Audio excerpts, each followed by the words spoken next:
이번 시간에는 27강 전기에너지의 수송에 대해서 알아보도록 하겠습니다. 자, 발전과 신재생 에너지의 전기에너지 수송이라고 나와 있고, 그리고 내용들 볼 거예요. 그래서 기본적으로 중학교 때 배웠던 내용들부터 나와. 전력 수송에 대해서 나오지, 그치? 전력 수송. 그래서 전기에너지 구하는 식 정도는 외워두자. 전기에너지는 우리 어떻게 구했었다고요? 전압 곱하기 전류 곱하기 시간이다 라고 배웠었죠. 그래서 E는 전압 V 곱하기 전류 I 곱하기 시간 T로 나타냅니다. 그래서 단위 줄 쓴다 라는 거 나와 있고요.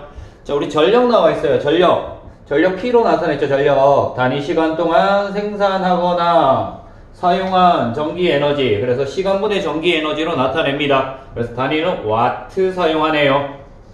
자, 그래서 전력 W 와트 나와 있고요. 시간분의 전기에너지, 우리 전기에너지 어떻게 표시했다고요? 전압 곱하기 전류 곱하기 시간이다 라고 표시했죠. 그래서 여기에 전압 곱하기 전류 곱하기 시간이다 라고 두면은요, 이 시간이랑 약분이 되죠. 그래서 나오는 게 뭐다? 전력은 전압 곱하기 전류다 라는 식으로 나오죠.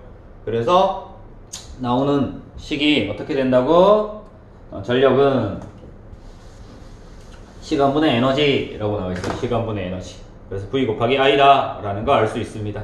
됐죠? 여기까지는 중학교 때 배웠던 내용입니다. 자, 오른쪽 잠깐 보고 넘어갈게요. 오른쪽 잠깐 보고 넘어가요. 자, 1줄과 1와트에 대해서 나와 있습니다. 1줄 에너지다, 그지? 1A의 전류가 1V의 전압으로 1초 동안 흐를 때 전기에너지 구하는 식 전압 곱하기 전류 곱하기 시간이었잖아요. 그래서 1 곱하기 1 곱하기 1 하면은 1줄 나오더라 라는 거고요. 자, 1와트 나와 있으면 1와트 어떻게 됐다고요? 1A의 전류가 1V의 전압으로 흐를 때, 그래서 전력은 어떻게 구했다고? 전압 곱하기 전류니까 1이라고 하는 1 곱하기 1, 그래서 1V 곱하기 1A 하면 나오더라 라는 거. 자, 여기서 좀 더 추가적으로 보고 넘어갈게요. 전력을 나타내는 식이라고 해서 나와있죠. 전력을 나타내는 식 어떻게 나타낸다고? 옴의 법칙 사용합니다. 우리 중학교 때 옴의 법칙 배웠다. V는 IR, 그리고 전력 구하는 식은 P는 V 곱하기 I. 자, V 대신에 V는 IR이라고 하는 식에서 I 곱하기 R 대입을 시킬 거고요. I 대신에 I는 R분의 V니까 요거 대입시켜서도 전력 구하는 식으로 구할 수 있습니다. 그래서 전력 V 곱하기 I인데요, R분의 V제곱 또는 I제곱 R 이렇게 나타내기도 한다. 근데 우리는 이번 단원에서는 요 식을 좀 많이 쓸 거예요. 전력은 I제곱 R이다 라는 거 많이 쓸 겁니다. 자, 왼쪽 다시 넘어와서요.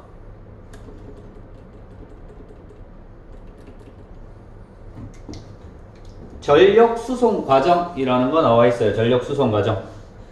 전력을 만들어서 보낸대. 어디로?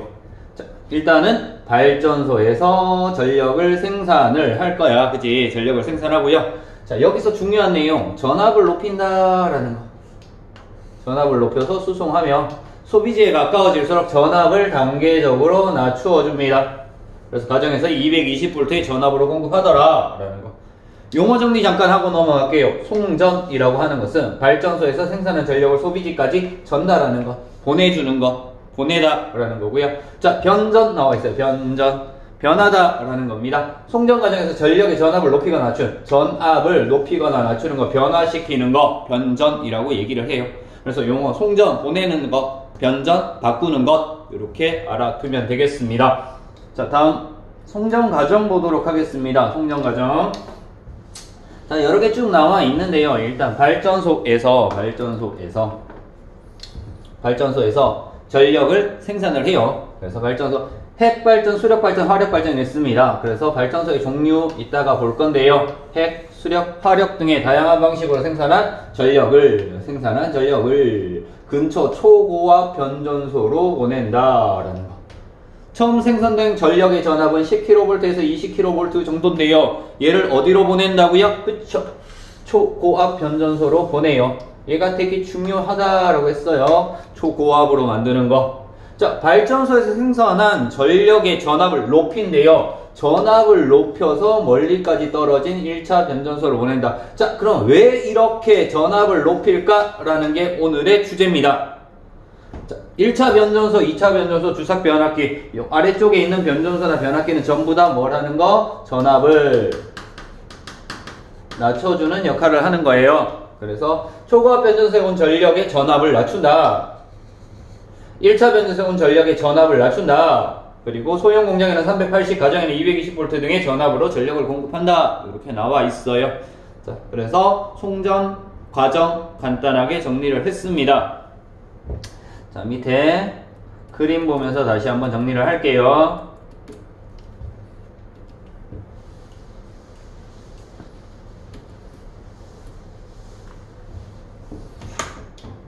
핵발전 있고요. 수력발전, 화력발전 이렇게 세 가지가 있습니다. 얘네들 발전소 바로 옆에 뭐가 붙어 있다고? 초고압 변전소라고 붙어 있죠. 초고압 변전소에서 뭘 한다고? 그쵸. 전압을 높여줘요. 원래 만든 게 10에서 20kV 정도였는데 우리는 어떻게 돼? 765kV로 상당히 높게 만들어 줍니다. 자, 이렇게 높여주고요. 중요하다 그랬어요. 전압 높이는 거. 전압을 높여 송전하고요. 1차 변전소에서 1차적으로 낮춰주고 2차 변전소에서 2차적으로 낮춰주고 주상변압기에서 우리 가정이라든가 학교 그리고 소형 공장 등으로 공급되도록 전압을 낮춰줍니다. 그래서 1차 변전소, 2차 변전소, 주상변압기는 전압을 단계적으로 낮추는 과정이다 라는 거 알아두면 되겠네요. 자, 오른쪽에 있는 내용들 좀 더 보고 넘어갈게요. 오른쪽에 자, 일단 3번에 나오는 나라별 가정에 공급하는 전압 약간 상식으로 알아두고요. 해외여행 갈 때 변압기 같은 것들을 준비해서 가야 됩니다. 전기기구에 사용한 전력의 전압은 나라마다 다르다. 예를 들어 우리나라에서는 220V, 미국은 120V, 일본은 110V를 사용한다 라고 알면 되고요. 그 다음 접도를 사용한 단위의 표현 나와 있습니다. K 들어가면은요, K 들어가면 무조건 몇 배 차이 난다고요? 1000배 차이 난다. 그래서 접도 K는 10의 세제곱을 의미하더라. 1000배 차이 나더라. 라는 것 정도 알아두면 되겠습니다. 자, 이렇게 해서 166쪽에 대한 내용 간단하게 정리를 했어요. 그래서 전기에너지와 전력에 대한 내용들 간단하게 정리를 했습니다. 다음 페이지 167쪽에는 이제 손실전력과 변압기라는 제목으로 내용이 나와 있다. 손실전력과 변압기. 송전선에서의 손실전력 나와 있는데요. 전기가 만들어지고 난 다음에 전선을 통해서 이동하면서 어떻게 된다? 전력이 조금씩 줄어들더라, 손실되더라 라는 겁니다. 그래서 송전 과정에서 송전선에 저항이 생겨요. 그죠? 저항 때문에 열이 발생한대. 그래서 전력이 일부 손실되더라 라는 거. 우리 여기서는 이제 손실 전력이 얼마나 되는지에 대해서 볼 거예요. 자, 손실 전력의 크기 나오는데요. 일단 얘도 전력이에요, 전력. 그래서 전력 구하는 식 어떻게 돼요? 전력은 이쪽으로 빼지 말고 이렇게 뺄게요. 전력 구하는 식 어떻게 된다고? 전력 P는 어떻게 된다고? 전압 곱하기 전류다. 이렇게 돼요. 기본적인 전력 구하는 식은 전압 곱하기 전류예요. 근데 손실 전력에서 아까 얘기했었잖아요. 옴의 법칙 가지고 전력에 대한 식을 변환을 시키자. 그래서 손실 전력은요, 송전 전류의 제곱 곱하기 송전선의 저항이다. 자, 전압 대신에 뭐 집어넣은 거라고? I 곱하기 R 집어넣은 거예요. 옴의 법칙에 의해서. 그래서 I 제곱 R로 나타나더라. 그래서 손실 전력 구하는 식은 전류의 제곱 곱하기 저항이다 라는 거. 그래서 전류의 제곱에 비례하고 저항에 비례하더라 라는 식 정도 알아두면 되겠습니다.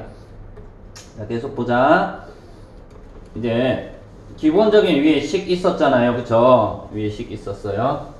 어떤 식? 손실 전력 구하는 식. 손실 전력은 P는 I제곱 R이라는 식이 있었습니다. 자, 이 식에서 이제 손실 전력을 줄이고 싶대. 나는 이 전력을 줄이고 싶단 말이야. 그러면 이 두 개 곱이니까 얘를 줄이든 하면 돼요. 전류를 줄이든 저항을 줄이든 하면 됩니다. 그래서 저항을 줄이거나 전류를 줄이면 된다 라고 나와 있죠. 자, 첫 번째 저항을 감소시킨다 라고 나와 있어요. 저항을 감소시켜. 자, 저항이 감소되는 경우는 크게 두 가지 있어요. 길이를 짧게 하거나 굵기를 굵게 하면 저항이 줄어들죠. 그리고 저항이 작은 물체로 바꿔주면 돼. 그래서 이렇게 볼 거예요. 일단 저항이 작은 재질을 사용한다 라고 난다. 원자 배열이 다른 거죠. 원자 배열이 다르기 때문에 저항이 작은 재질을 사용을 합니다. 작은 재질 어떤 거? 은 있다. 근데 가격과 무게까지 고려하여 알루미늄을 사용하고 있다. 만약에 전선이 은으로 됐다고 가정을 할게요. 그러면은 전선이 나만 할까요? 구리가 아니라 은이면? 자고 일어나면 누군가 다 떼갈 거야. 그래서 은 대신 알루미늄 또는 구리를 사용하고 있습니다. 자, 송전선의 길이를 줄여줍니다. 길이를 줄여주면 저항이 작아지죠. 저항이 작아진다. 근데 길이를 줄여주니까 발전소를 어떻게 해줘야 돼? 최대한 가까운 곳에 설치를 해야 돼. 그래서 엄청나게 많은 발전소들이 설치가 되어야 된다. 비효율적이다. 굵기를 굵게 합니다. 굵기를 굵게 하면요, 저항이 작아지지만 송전선이 어떻게 된다? 무거워집니다. 그래서 비용이 많이 든다. 비효율적이다. 그래서 우리는 손실 전력을 줄일 때 저항은 변화시키지 않을 거야. 이런 방법들이 있지만 전부 다 비효율적이기 때문에 저항은 변화시키지 않을 거고요. 뭘 감소시켜줘? 전류를 감소시킬 겁니다.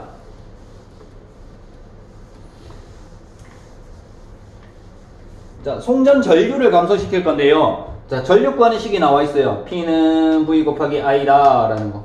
송전 전류예요. 송전. 자, 이때 조건이 있어. 이런 조건이 있어야 돼. 같은 전력을 송전할 때 P가 일정할 때 라는 거야. 전력이 일정할 때, 자, 우리는 전류를 작게 해줘야 된단 말이야. 그쵸? 전류를 작게 해주려면 뭘 해줘야 돼? 전압을 크게 해주면 전류가 작아지는 거죠.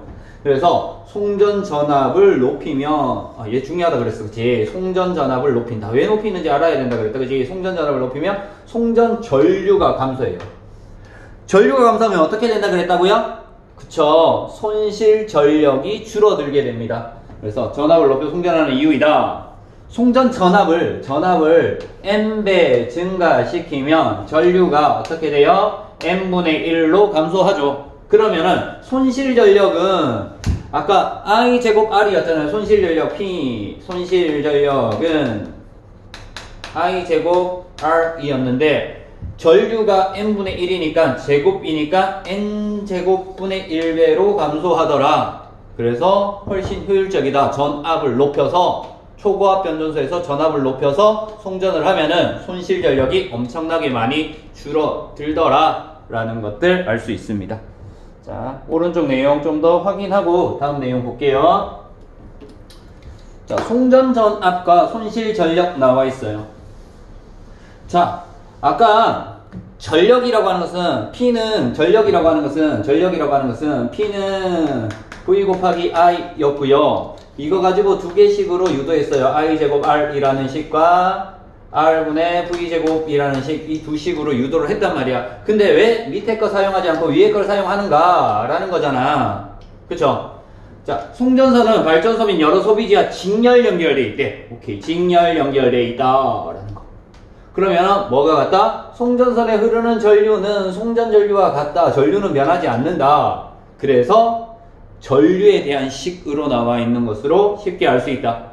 만약에 R분의 V제곱의 식을 사용하는데 R분의 V제곱의 식을 사용하면 손실 전력으로 하면 송전선에 걸리는 전압을 알아야 되죠. 이를 알기 위해서는 발전소 및 각 소비재의 전기저항까지 고려해야 하므로 매우 어렵다. 그래서 뭘 사용한다고요? I제곱 R이라고 하는 식을 사용한다.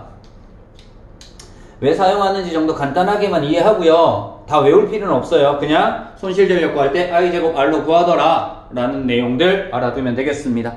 자, 다음 내용 볼게요. 저항들 나온다, 그지? 여러가지 물질의 저항 나옵니다. 저항 봤더니 우리가 기본적으로 전선의 재료는 구리를 사용해요. 구리를 사용하는데 구리보다 은이 저항이 좀 작더라. 은을 사용하면 저항이 작아지지만 비용이 많이 든다 라는 거고요. 금이나 알루미늄, 텅스텐, 철 같은 경우에는 구리보다 저항이 크다 라는 거 알 수 있습니다. 이 정도 참고로 알아두면 되고요.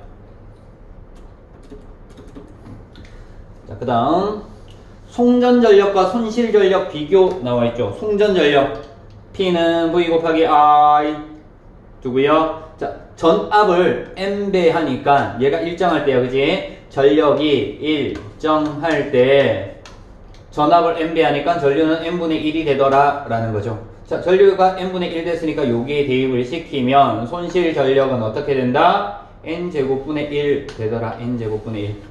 이만큼 줄어들더라 라는 거 알 수 있습니다. 손실 전력이 N제곱분의 1로 줄어들더라.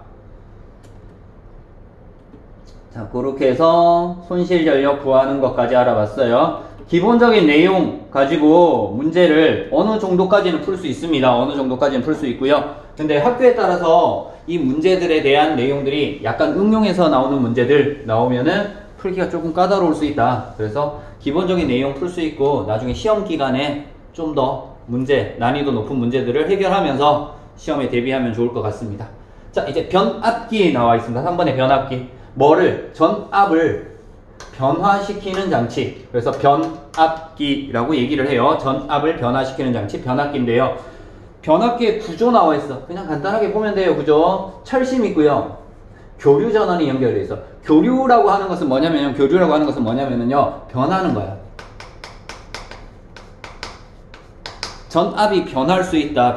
변화되는 전압을 교류 전압이라고 얘기를 해요. 1차 코일 있고요. 전류가 침입되는 2차 코일이 있습니다. 자, 코일 있고 전류가 흐른다라는 거야. 자, 그러면은 변압기의 원리 볼게요. 변압기의 원리, 전자기 유도를 이용하더라라는 거 알면 돼. 변압기는 전자기 유도를 이용해서 전압을 변화시켜 주더라라는 겁니다. 자, 옆에 그림 보면요. 이렇게 나와있어. 전압을 걸어주는데요. 교류 전압을 걸어줘요. 1차 코일의 가문수가 하나, 둘, 셋, 넷, 다섯, 여섯, 6개 정도 된다, 그지? 그래서 6개 감겨져 있고요. 2차 코일의 가문수 봤더니 어떻게 나와 있다고요? 하나, 둘, 셋, 넷, 다섯, 여섯, 일곱, 여덟, 한 12개 정도 나와 있네요. 12개라고 가정을 할게요. 자, 이렇게 나와 있어요. 자, 그러면 가문수가 얘가 6 될 거고요. 얘는 12 이렇게 될 거예요. 이때 가문수의 B가 몇 대 몇이야 그러면 1대 2잖아요. 그래서 가문수랑 N이랑 전압이랑 얘네들이 비례해요. 이 정도 알고, 그리고 가문수랑 여기 흐르는 전류 있죠. I1이라고 하는 전류. 그래서 가문수랑 전류 사이의 관계는 어떤 관계? 반비례 관계다 라는 거.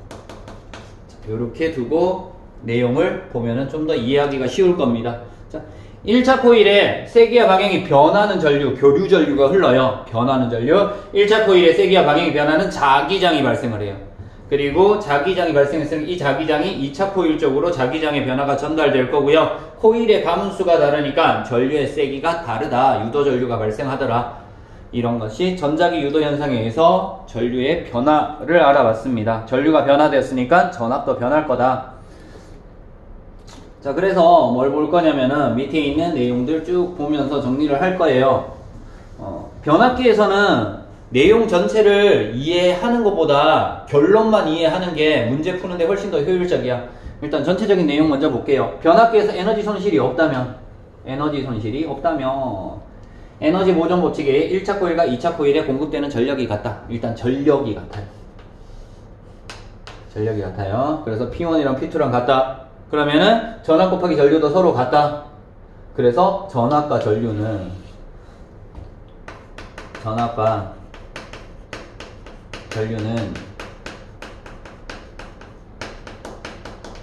반비례하더라 라는 걸 알 수 있어요. 전압과 전류는 반비례하더라.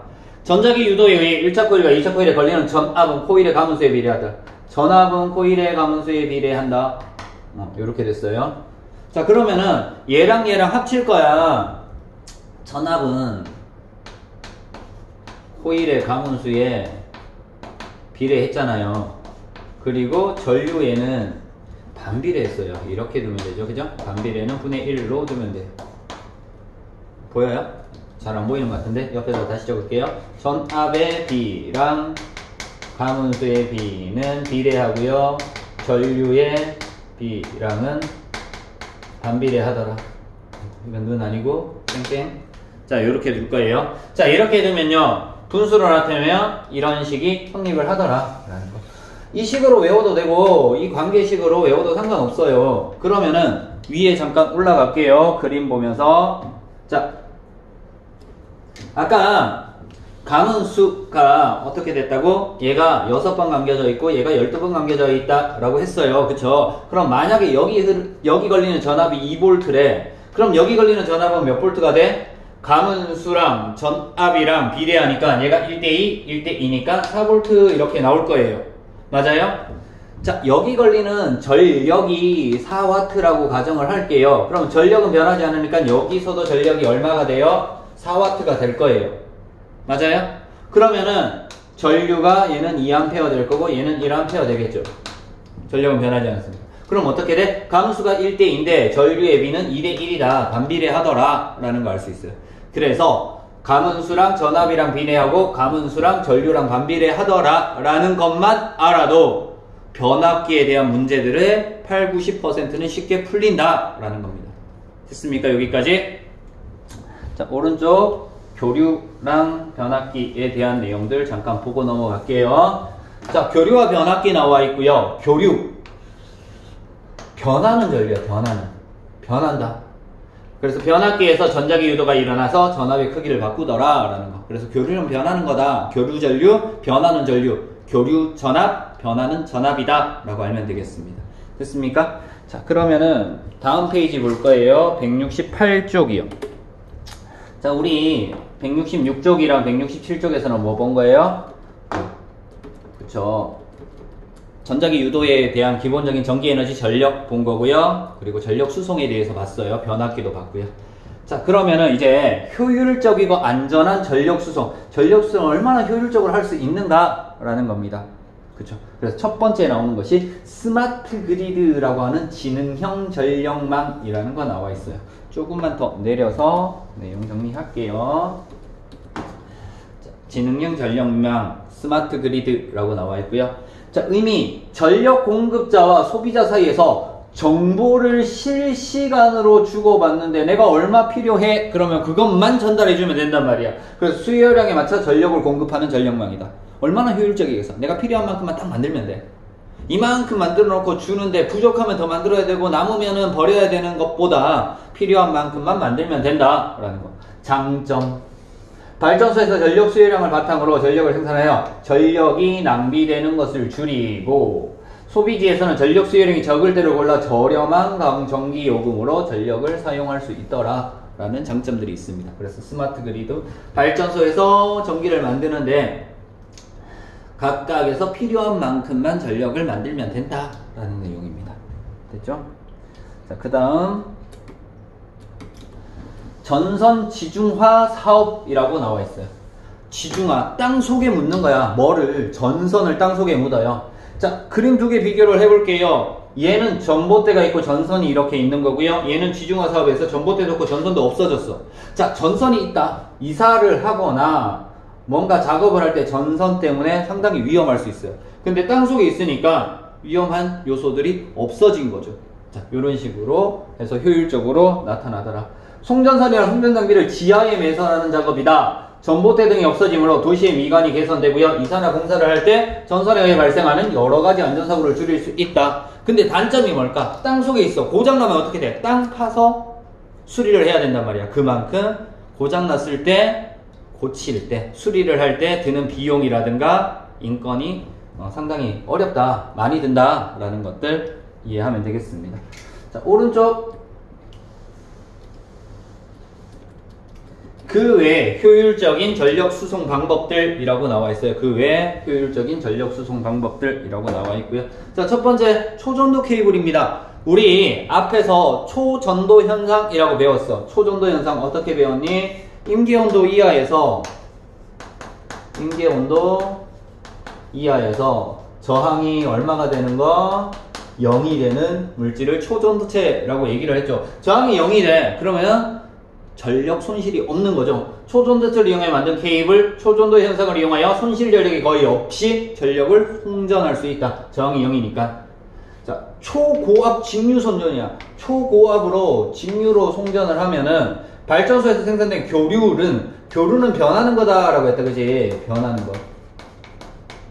그럼 직류는요? 변하지 않는 거야. 그럼 변할 때마다 손실되는 양이 있어. 그냥 한 번에 딱 보내면 되는데 가다가 변하고 이러면은 손실되는 양이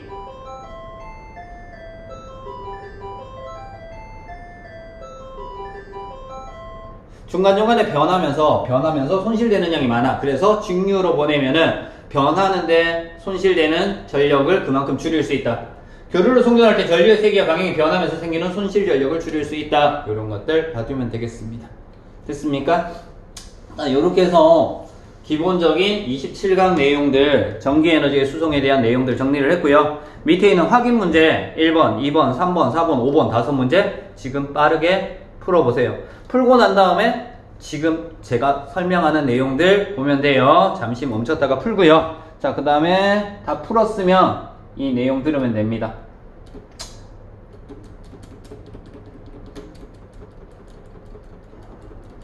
자, 확인 문제 풀이 하도록 하겠습니다. 충분히 다 풀었죠? 1번 전력에 대한 설명.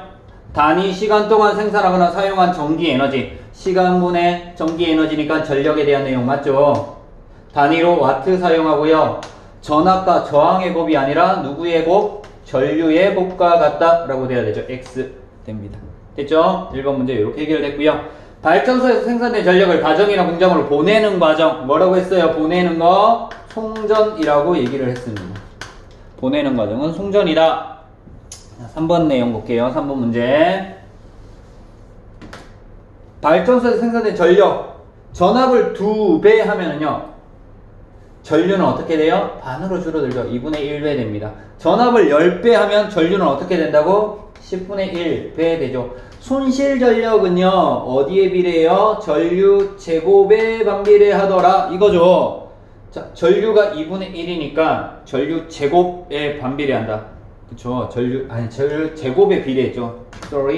전류 제곱에 비례하더라 라는 거. 그래서 2분의 1이니까 전류 제곱이니까 4분의 1배 될 거고요. 10분의 1이니까 얘는 100분의 1배 되는 거죠. 그래서 손실 전력은 전류 제곱에 비례하더라 라는 걸로 풀면 되겠네요. 4번이요.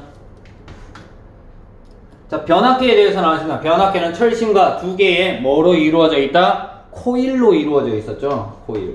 그래서 전자기 유도 1차 코일의 세기와 방향이 변하는 전류가 흐르면 뭐에 의해? 전자기 유도에 의해죠. 전자기 유도 현상에 의해 2차 코일의 세기와 방향이 변하는 전류가 유도되더라. 3번 변압기에서 각 코일에 걸리는 전압은 코일의 가무수에 전압은 코일의 가무수에 뭐 했다? 비례하고요. 전류는 반비례했죠. 그래서 비례한다 라는 거 알면 되겠네요. 자, 5번 문제입니다. 다음에서 설명하는 전력 수송 방법을 무엇이라고 하는가? 전력에 관한 정보를 실시간으로 주고받아서 공급, 수요와 공급의 균형을 맞출 수 있다. 뭐라고 했어요? 스마트 그리드라고 했죠. 스마트 그리드라고 하고요. 자, 2번 전봇대가 외부에 노출되었을 때 생길 수 있는 안전사고를 줄일 수 있다. 전선 지중화 사업이라고 얘기를 했습니다. 그죠? 자, 이렇게 해서 27강 내용 봤어요. 27강에 전기에너지와 수송, 전기에너지의 수송에 대한 내용들 봤어. 그래서 전기에너지, 전력에 대한 내용들, 그리고 전력 수송에 대한, 변압기에 대한 내용, 그리고 효율적으로 전력 수송을 할 수 있는 방법들에 대해서 알아봤습니다. 27강 수업 여기서 마치도록 하겠습니다.